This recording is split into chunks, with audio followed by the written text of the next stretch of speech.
recording our last time together. So what I've popped onto the board is, or the screen, and let me know if you can see this on the recording or people online. Are you able to see the picture of the autonomic innervation of the eye? Yes.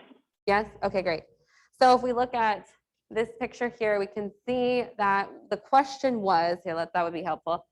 The question was, selective destruction of the right superior cervical ganglion would result in what of the following? And the answer was constriction of the pupil in the right eye. So if we know that we had constriction in the right eye, we know that we're going to have some effect on our sympathetic process. The sympathetic processes allow for vasodilation, right?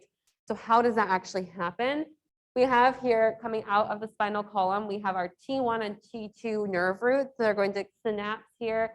And then in the cervical ganglia chain, we see this one right here. It's tiny, but it's our superior cervical ganglion. That is located right here in that superior or that cervical sympathetic chain, right? So that's where our cervical ganglion comes from. It comes from a thoracic component of the spinal cord, which thoracocolumbar is a part of our sympathetic nervous system. They tried to trick you by saying cervical, which, like we talked about last time, cervical is not involved in our autonomic nervous system, right? It's craniosacral, cranial nerves and our sacrum for our parasympathetic support, and thoracolumbar for our sympathetic support. So here it comes from the thoracic, goes to our sympathetic chain, our superior cervical ganglia. It then travels next to the carotid plexus all the way up until it reaches direct innervation on the pupillary dilatory muscles, which is over here. You can't see it in this picture, but pupillary dilatory muscles, that's what this little dude says out here. If you damage this nerve, if you lose that connection to the ability to vasodilate, you're going to get vasoconstriction. And with this superior cervical ganglia, because we have left the central nervous system and we are on the right side, it's going to be associated with the right eye. You're not going to have that crossing over effect like you do in the brain, right? Inside that brain, you're going to have that crossing over effect where things on the right affect the left, things on the left affect the right. That's where we get confused because we've left the central nervous system and are now our peripheral circulation. We're dealing with the autonomic nervous system. So we're dealing with our peripheral nervous system. We're going to have the right side affect the right eye and the left side affect the left eye. Okay, so that's how you could just like walk yourself through. But again, the key piece is we're understanding that our innervation of vasodilation and vasoconstriction happens in our peripheral nervous system. And so if we're going to have those effects, it's going to be same-sided. And then understanding, well, what is the cervical ganglion associated with? Well, it's associated with dilation. So it's part of the or the sympathetic nervous system.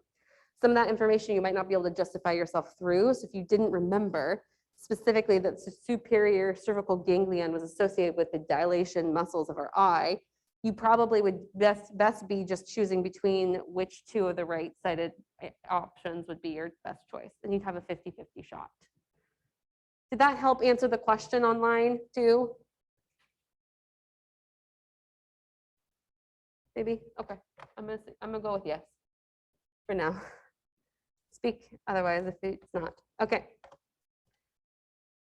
I am going to show only one video today, and is the video that if you are wanting to study vascularity of the brain, this is the one video. This is the main thing I would do with 1 week left. Neuroscience topics in 2 minutes or less. In this installment, I will discuss the blood supply of the brain. The internal carotid arteries supply the brain with about 80% of its blood, while the vertebral arteries contribute the remaining 20%. After ascending to the brain, the internal carotid arteries split into the anterior and middle cerebral arteries. The anterior cerebral arteries supply the medial, frontal, and parietal lobes, and they are connected by the anterior communicating artery. The middle cerebral arteries supply most of the lateral surface of the cerebral hemispheres. Before splitting into the middle and anterior cerebral arteries, the internal carotids give rise to the anterior choroidal arteries, which supply a number of different structures, and the posterior communicating arteries, which connect the internal carotid arteries to the posterior cerebral arteries. The vertebral arteries give rise to the posterior inferior cerebellar arteries, which supply the inferior surface of the cerebellum, and in most brains will also give rise to the posterior spinal arteries, which supply the posterior spinal cord. The anterior spinal artery, which supplies the anterior spinal cord, also branches off the vertebral arteries. Then the two vertebral arteries come together to form the basilar artery. The basilar artery gives rise to the anterior, inferior, and superior cerebellar arteries, which supply the rest of the cerebellar surface. Then at the level of the midbrain, the basilar artery splits into two posterior cerebral arteries. The posterior cerebral arteries supply the medial and inferior surfaces of the occipital and temporal lobes. The anterior cerebral, internal carotid, and posterior cerebral arteries of both sides of the brain are all connected, forming what is known as the circle of Willis. This interconnection can allow blood flow to continue if a major vessel is blocked on one side of the brain. At Fred Meyer, we work with local farms right in our own backyard to bring you fresher than fresh produce. Is that it? Or did they? I think that might have been it. Okay, good. All right, good. How do I get them off? Go. It's 2 minutes. If you are not good with anatomy of the brain, specifically vascularity of the brain, know that 2-minute video, and that will give you the majority of the answers to the questions they'll ask about vascularity. They want to know where blood flow is going to focus on different lobes of the brain. They want you to understand the circle of Willis and the vascularity that breaks off from the circle of Willis. I have not found a video more succinct than that one. That's why I include it. A lot of others are like 16 minutes long, and it's way more depth than you need for this test. There will be some, again, there always will be the minutia questions that are, you'll know if you know and you won't if you won't. If you know that, you'll know the majority of the vascularity that you need. All right, so I want to go into cranial nerves because that's also a big component here. And so I'm going to try to pull up, I wish I could pull up 2 pictures in a row here, but I'm going to try to put them side by side so you can see. And we'll see how well this actually shows up. I'm going to come over in your perspective here. Let me see how well this actually shows up. Well, it's not terrible. Okay. So these pictures I think are good pictures to start from. From here, I'm going to go through kind of a table of the major points, and then we'll go through some mnemonics to remember these two. Yes.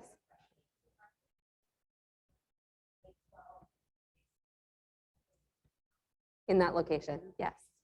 Yeah, so if you can remember the association between number and name, you can kind of figure out the location if you were given a brain, right? Obviously, you're not going to have a brain on your test. So that's why I do have the locations that they come out of on the left-hand side, which we will refer to. So first, just go through them, and then we're going to go through functions. You can see olfactory, optic, oculomotor, trochlear, trigeminal, abducens, facial, vestibulocochlear, glossopharyngeal, vagus, accessory, hypoglossal. That's in order. My acronym that I learned, I'm starting to write this up here, is on old Olympus's towering top, a Finn and German viewed some hops, or ooh, ooh, ooh, to touch and feel good velvet, such heaven. Those are your 2 kind of acronyms that are the most common. The video I posted on the Moodle page uses on old Olympus's towering top, a Finn and German viewed some hops. And that is just whatever reason we as med students have stuck that one in our brain as the best acronym to know. If you find a better one or have a better one, great. Better mnemonic, awesome. But this is how to remember them in order by name. And then you just go by number, obviously. Ooh, ooh, ooh. To touch and feel very good velvet, such heaven. So ooh, ooh, ooh. To touch and feel very good velvet, such heaven. Yeah, that's 12. Gotta make sure. Then there's also remembering the functions, and we're going to talk about the functions here, but the functions you want to know is it a sensory nerve, a motor nerve, or both? Okay, and when we go through sensory, motor, or both, our first 2 are going to be sensory. So our olfactory and optic, which makes sense, are going to be sensory. Our next 2 are motor. Then we have a both, 5. 6 is motor. 7 facial is both. 8 is sensory. Then we have 9, 10 are both. And 11, 12 are motor. So how do we remember that? We have a mnemonic. Okay, there's two, both are memorable.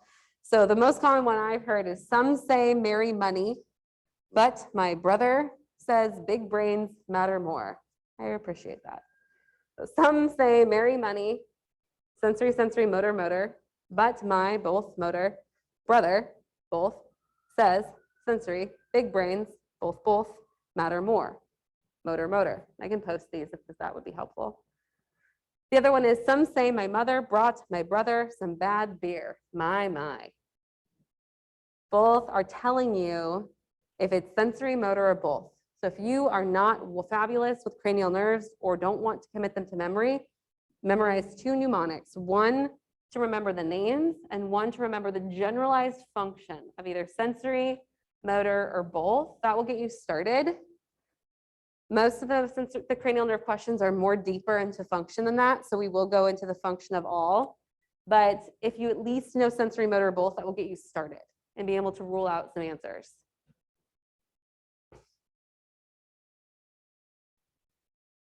And we'll end class so that you can watch a video where they reiterate those. We'll end the day with that once we're done. So then looking here at where they exit, when they talk about anatomy of cranial nerves, they're likely going to talk about structures that they're close to in the brain or where they're exiting through the skull. And so that's why I have that other picture up here, because again, we're not going to have a beautiful brain to be able to then fill in the blank. I wish, but we're not going to have that on this exam. So your olfactory nerve and your optic nerve have their own locations that they come through. Your olfactory nerve is going to transverse through the cribriform plate in the brain. So up here, olfactory nerve is going to come through our cribriform plate. Our optic canal is where our optic nerve is going to follow through, which is fantastic. That one's easy to remember. We then have our superior orbital fissure. That's in blue right here. That's where 4 of our nerves are crossing through. So if something happens to that superior orbital fissure, it's bad for our cranial nerves for 4 of them. Our oculomotor nerve, so 3, our trochlear nerve, 4, our ophthalmic nerve, 5, and our abducens nerve, 5. Or 6, sorry, abducens nerve 6. Trying to confuse you. Now remember, our cranial nerve number 5 is called trigeminal, but trigeminal has 3 branches, right? It has our ophthalmic, it has our maxillary, and it has our mandibular. So when we're referring to where cranial nerve 5 passes through, where our trigeminal nerve passes through the brain, it has split by the time it's actually passing through the skull and exiting from the brainstem down, or from the brain down. So cranial nerve 5, trigeminal, the ophthalmic component, plus oculomotor 3, plus trochlear 4, plus abducens 6 are all going to pass through our superior orbital fissure.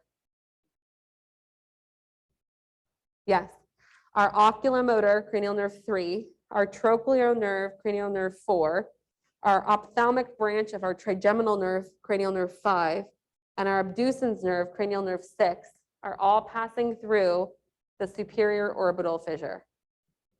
That's a good one for them to say. You had a skull fracture that affected the superior orbital fissure. You had trauma to the superior orbital fissure. What functions could be affected? Then you're looking at what nerves pass through, and then we'll get to those functions of those nerves. These are good, easy questions for them to ask, not for us, but for them. We then have our cranial nerve 5, our trigeminal nerve. The maxillary branch is going to pass through the foramen rotundum, this little purple dude right here. That's our maxillary branch of our cranial nerve 5. And then our cranial nerve 5, our mandibular branch of our trigeminal nerve, the lower branch, is going to pass through the foramen ovale, which is this gray foramen here. So cranial nerve 5 passes through the superior orbital fissure, the foramen rotundum, and the foramen ovale.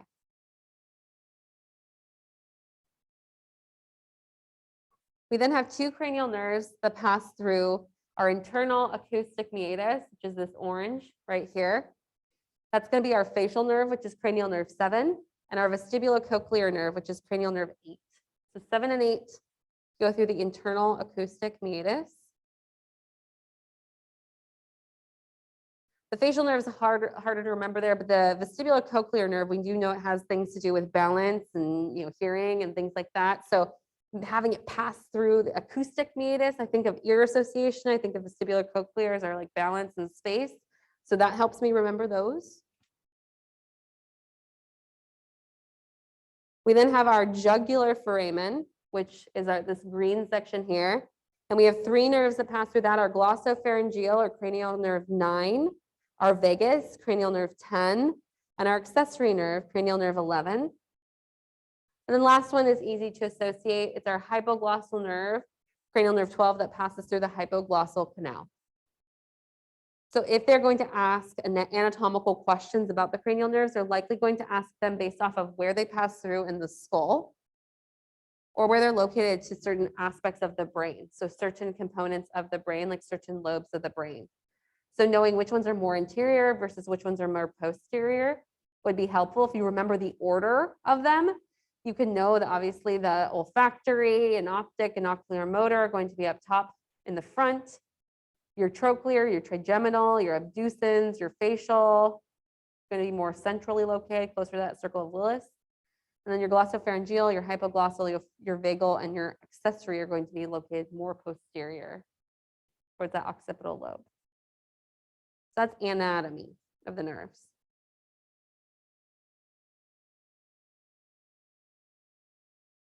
Then we need to think about function, okay? So function of these nerves, we're thinking about cranial nerve 1, olfactory. We're thinking about its sensory, right? And its main function, smell. That one's easy. Olfactory, smell, sensory, exits through that cribriform plate. This is how I'd memorize them. I'd have a flashcard. I would say, which nerve exits through the cribriform plate is sensory and is associated with smell? And then you answer with cranial nerve 1, which is olfactory. Then you start associating all of these things together. So if you see cribriform plate and cranial nerve, you know it's sensory, olfactory. You have all this association. Cranial nerve 2, our optic nerve, passes through our optic canal, is also sensory and vision. So those ones are really easy to remember. Our cranial nerve 3, our oculomotor nerve, is going to pass through that superior orbital fissure. It's motor, our first motor, and it's going to be helpful in innervating our 4 extrinsic eye muscles and our levator palpebrae superioris and our pupillary sphincter. This is going to be involved in eye movements as well as constriction of our pupil or vasodilation, movement of the pupil.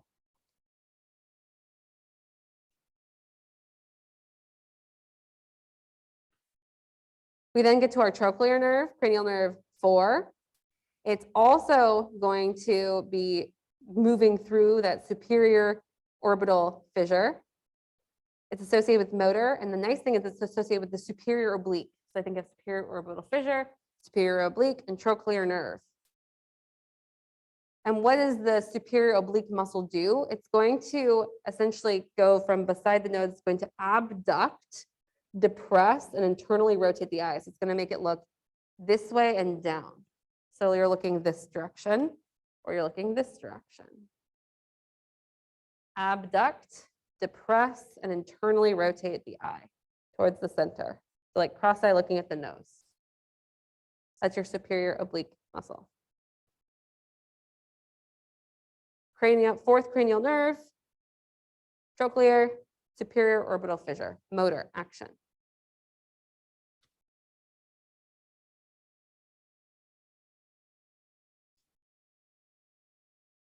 Then we have our trigeminal nerve. Our trigeminal nerve has those 3 branches. We're going to look at all 3 branches of trigeminal nerve 5. The ophthalmic branch, which goes through that superior orbital fissure with the other nerves we've discussed. And it's going to be sensation to the scalp, the forehead, and the nose. So ophthalmic branch up here, right? Then we have our maxillary nerve, which goes through the foramen rotundum. This is the maxillary branch of the trigeminal nerve, cranial nerve 5. It's going to innervate cheeks, lower eyelid, nasal mucosa, upper lip, upper teeth, and palate. And we then have our lowest branch, our mandibular nerve branch, which goes through the foramen ovale. This is going to innervate kind of this bottom portion of the face at the anterior 2/3 of the tongue, the skin over the mandible, our lower teeth, and the muscles of mastication. So that's why the mandible, the mandibular branch of our trigeminal nerve, does both functions. It's both motor and sensory. So the ophthalmic branch, just sensory. The maxillary branch, just sensory. The mandibular branch is where we get the both for cranial nerve 5, which is trigeminal nerve, because we have innervation sensory of all the lower parts of the face and the tongue, but we have muscles of mastication are innervated here as well. This is our first both, sensory and motor.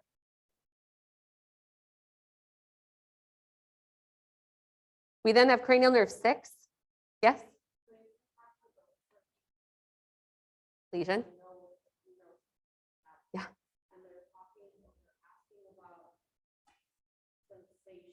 Mm-hmm.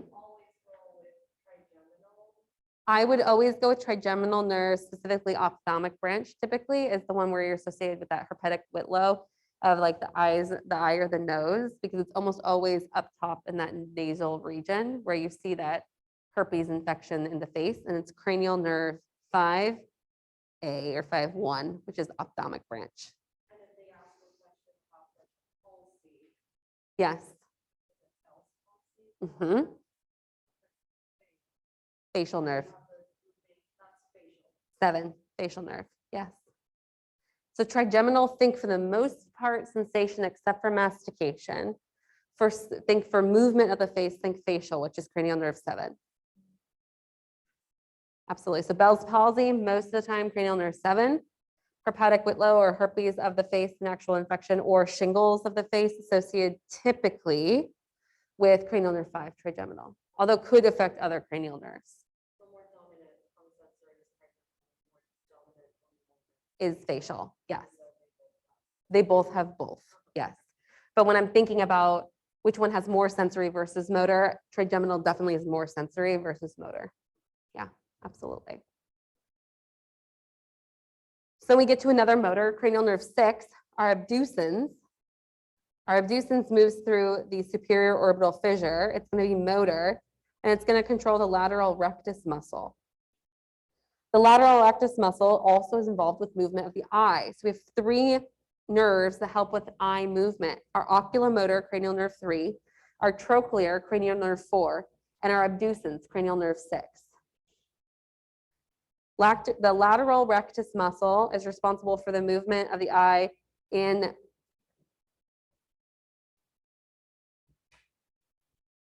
this. I'm going to try to pull a picture. I think that'd be helpful.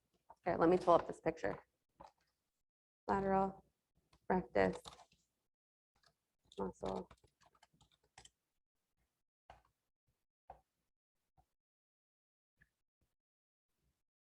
Away from midline, so we're going like horizontal laterally. So away from movement of the body. So kind of opposite of what our other one did, I guess. Oh, you can't see my picture. You can see the picture here of the lateral rectus muscle. It's going to be moving it away from midline, away from the nose. Okay, I'm going to take that away. That's another favorite question, is asking about movements of the eye, which direction, which nerve, or which direction, which muscle. So that would be a good one to kind of commit into your brain. But those 3 cranial nerves, 3, 4, and 6 are involved. Then we get to the facial nerve 7, cranial nerve 7, moving through our internal acoustic meatus. We are going to see both with facial nerve 7, but we're going to see more, I would say, more movement than sensation, but you're going to see both still. You're going to see sensation to part of the external ear. You can get taste from the anterior 2/3 of the tongue. You have your muscles of facial expression. That's your big movement of the facial nerve. And then you also are going to have some innervation to the lacrimal, submandibular, sublingual, mucus glands. So I think of it as motor innervation to the glands, motor innervation to the movements of the face, and sensory innervation to a little bit of the ear and the tongue. Yes. Okay.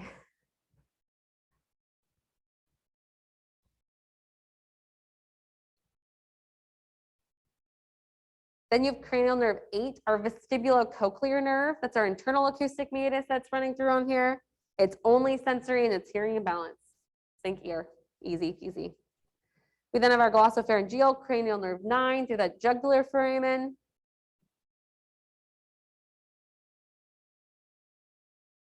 It has both posterior 1/3 of the tongue sensation, so back of the tongue, external ear again, middle ear cavity, carotid body and sinus. We're also going to have taste from the posterior to the posterior 1/3 of the tongue, motor to the parotid gland, motor to the stylopharyngeus. So I think of glossopharyngeal mainly as movement, taste of the tongue, and some sensation of the tongue. I think a lot of tongue stuff. Glossopharyngeal, that makes sense. Anything that's glossus associated with the tongue often. Our vagus nerve does everything. We've talked about the vagus nerve at length, but it comes from that jugular foramen. It's going to do both sensory and motor. Sensory to pharynx is the big one, and larynx. You also have some sensory to thoracic and abdominal viscera. Taste you can have also from the epiglottis region of the tongue, so very, very posterior.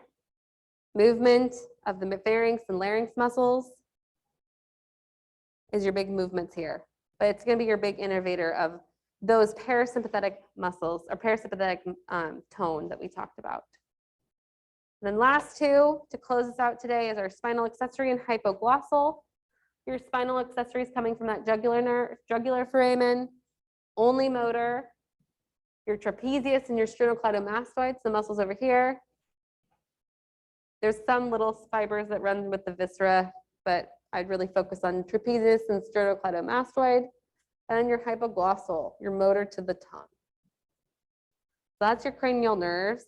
I would focus again on knowing the names, knowing the locations that they exit the skull, their general action of either sensory, motor, or both, and then their specific actions. If you can get those into your brain, that would be fabulous. You know cranial nerves, you'll be pretty well set up for success in the nervous system. All right, that's it. That's what I had for today. There's tons more PowerPoints and presentations online, but I don't want to start one and not finish it. But you really hit the big points today of the nervous system when it comes to physiology as well as anatomy. I would say focus your rest of your neurology study time on focusing on some of the path. I didn't go through path specifically because path is just really learning the definitions for you guys at this point, and then the pathognomonic lesions if there's anything specific. High yield.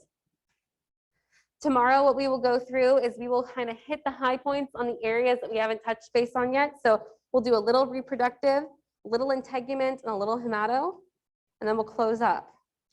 So we'll high yield, high points of those, and then we'll be done. And then it'll just be you. All right. Thank you to folks online that paid attention and stayed with us throughout the day. I'm going to turn off the recording, and then I will see you all tomorrow. I will not be. Thanks.